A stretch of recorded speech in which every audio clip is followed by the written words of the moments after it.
সংসদ অধিবেশন যেদিন থেকে বসা শুরু হয়েছে সেদিন থেকেই তিনি তুচ্ছ তাচ্ছিল্য করে সবাইকে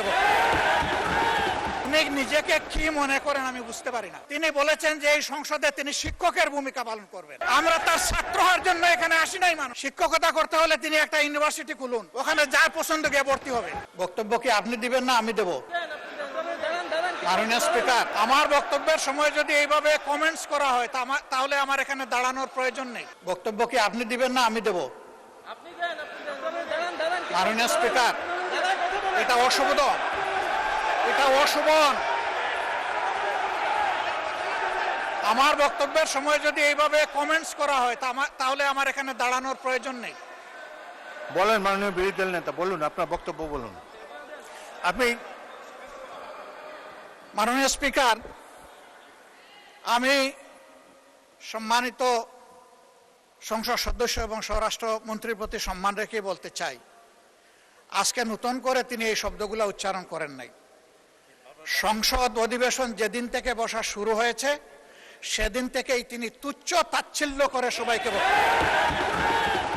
উনি নিজেকে কি মনে করেন আমি বুঝতে পারি না। এমনকি তিনি সেই দুঃসাহস এখানে দাঁড়িয়ে তিনি দেখিয়েছেন, তিনি বলেছেন যে এই সংসদে তিনি শিক্ষকের ভূমিকা পালন করবেন। আমরা তার ছাত্র হওয়ার জন্য এখানে আসি নাই। মাননীয় শিক্ষকতা করতে হলে তিনি একটা ইউনিভার্সিটি খুলুন, ওখানে যা পছন্দ গিয়ে ভর্তি হবে, ওনার লেকচার শুনবে। আজকে একই বক্তব্যে দুইবার উনি অ্যাটাক করে ফেললেন।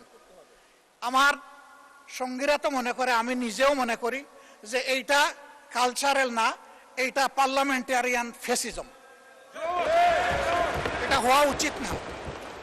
উনি এই পল্টন আজকে নতুন করে বলেন নাই, হিট দিয়ে কথা বলেন নাই।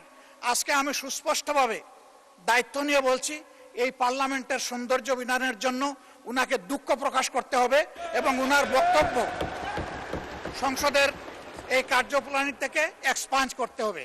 যদি এইটুকু করে আমরা বসবো, না হইলে এখানে বসা অপমান নিয়ে আমাদের এখানে বসার কোনো প্রশ্নই উঠে না। আপনাকে ধন্যবাদ।